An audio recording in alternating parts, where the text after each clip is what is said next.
And this country, we have a lot of people who are still squatters in their own country, squatters in their birthplace where they were born. Ancestral land belongs to a family or a few individuals, or it's a conservancy, or belongs to some remnants of the colonial descendants. So we need to look at the land issue. That is number one, primarily the land issue. We need to be able to ensure that everyone has a piece of land to call home.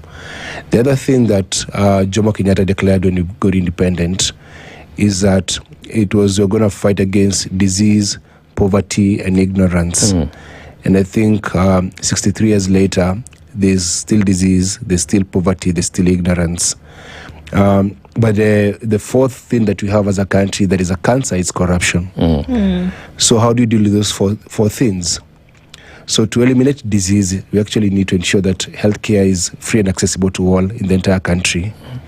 We want to ensure that you have doctors. There should not be any unemployed doctors because we don't even have enough doctors. So employ doctors, ensure that there's medicine in every single hospital, and hospitals have the equipment that they need.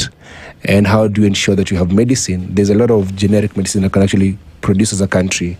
There's no sense of a government buying Panadol for 20 shillings when you could produce it for 1 bob or 2 shillings, right? So ensure that is done.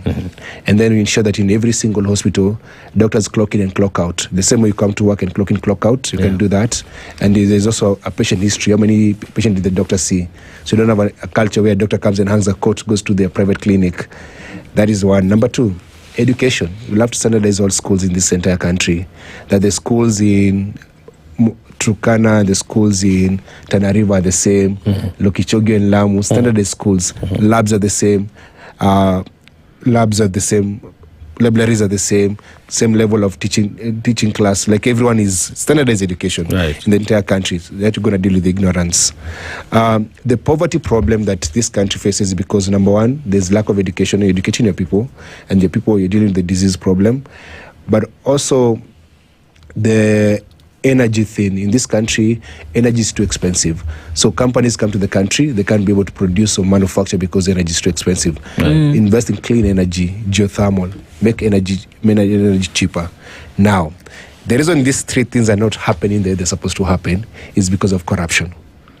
Because everything, that's the anchor problem in this country, that every single project in this country is 50% of that money goes to entrepreneurs and as kickbacks. So eliminate corruption. And how do you do that? You need to jail people who are corrupt. You need to be able to start a clean slate. One of the things that I thought about as a thing we can do as a country, that when we get elected into power, when I get elected into power, that you give guys a moratorium.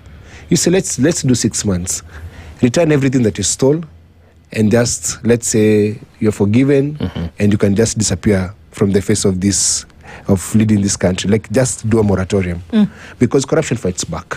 Let's just say you stole and maybe you gained from this thing. Maybe you stole land 40 years ago, like some people that we know. You've been earning from that land for the last 40 years. Just give back the land and just disappear. If they fail to do that, then you use the full force of the law to go after them.